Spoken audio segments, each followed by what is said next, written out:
This is like a lineup right here. It's very like we just need the light. Yeah, above your head, absolutely. They say you play best when your back's against the wall. So Yeah, back yeah, there you go.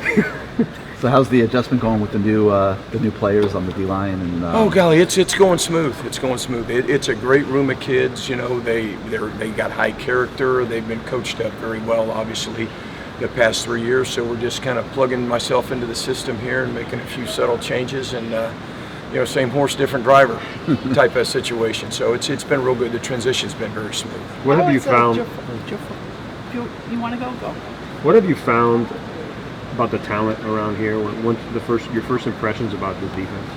Oh golly, you know what? There's 2 or 3 kids right now in the front that on the edge. You know, Neil Garvin is an exceptional talent. Scott Patchen's having a great spring as well. He's obviously played a lot of football, so both those guys are veterans and they've played quite a bit. And on the inside, you know, John Ford, who you guys visited with earlier today, is having an exceptional spring. I mean, he obviously has a great body. He's learning, and he's kind of embracing what we're doing, and he's been phenomenal this spring. And I think the biggest challenge you have as you look at the talent is developing your 2 deep. You know, and we have some challenges there, and we've got some guys that need to get better and need to step up, and then we'll have some new faces coming in this fall, and we'll just find out where our depth plugs in there and do the best we can. But you got to be too deep in this league, and you got to be too deep because they're all going to get an opportunity. They're all going to play quite a bit. So you're too deep is what's really important. We can put one group out there is probably as good as anybody, and then you're too deep is where you win. Is where you win. How is Jafari Harvey looking? We just talked to him, and he's exceptional. What a fantastic! You know, he ought to be worrying about going to prom right now.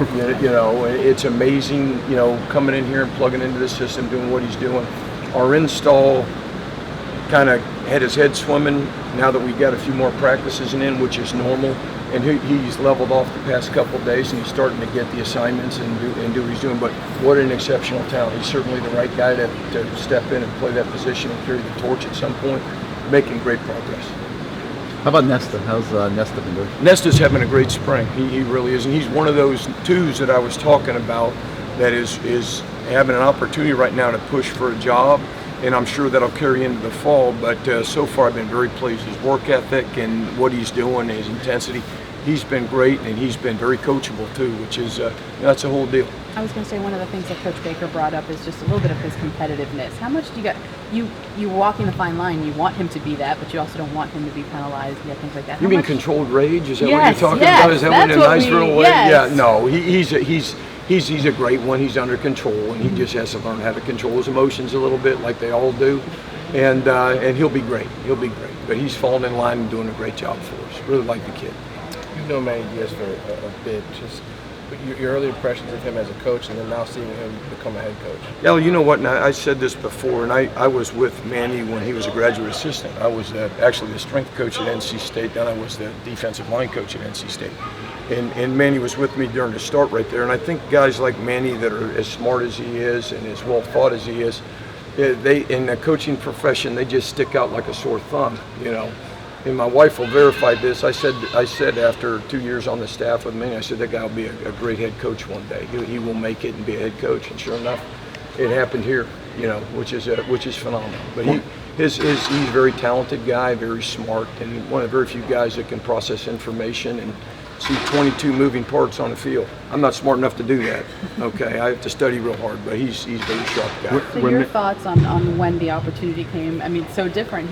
Now you are joining his staff. What was that moment like for you guys when you had that conversation? Oh golly, you know what? I was probably on my way to Temple, like a lot of guys were, you know, because we were out of work at Akron at the time. So I was probably on my way to Temple. So when he took this job, obviously, I knew that he would keep the defensive staff intact that he worked with, and I mean, there was no work on defense here. Okay, so I didn't think I would have a job here, and then he was able to hire me as chief of staff. And then as the worm turned, you know, 3 weeks later, I'm back on the field doing what I do.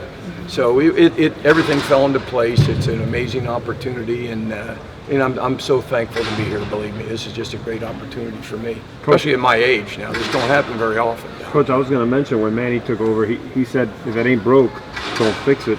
Have you noticed that from this defense? I mean, there are some tweaks, like you said, but... Well, there's fundamental tweaks in my personality, which is different than the other 2 guys that, you know, my predecessors, you know, as far as that goes. So I'm going to do it my way, but within the system.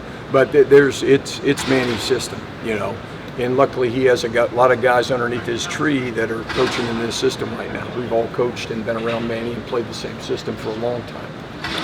We read a lot of stories, I'm sure, about your health battles in the Yeah. past. Just how do you feel now, and I guess where are you in recovery and all that? You know what? Amyloidosis is a rare form of terminal cancer, and it's a blood disorder, and it's treatable. And if I stay on top of what I'm supposed to do, you know, I was very blessed up in Ohio. I had the Cleveland Clinic. Down here, I have, you know, the University of Miami hospital system. The care has been unbelievable, and it's just kind of an ongoing thing that I'll have. It's kind of like Iron Man. I go in for tune-ups every once in a while, you know, and then you know, it's under control.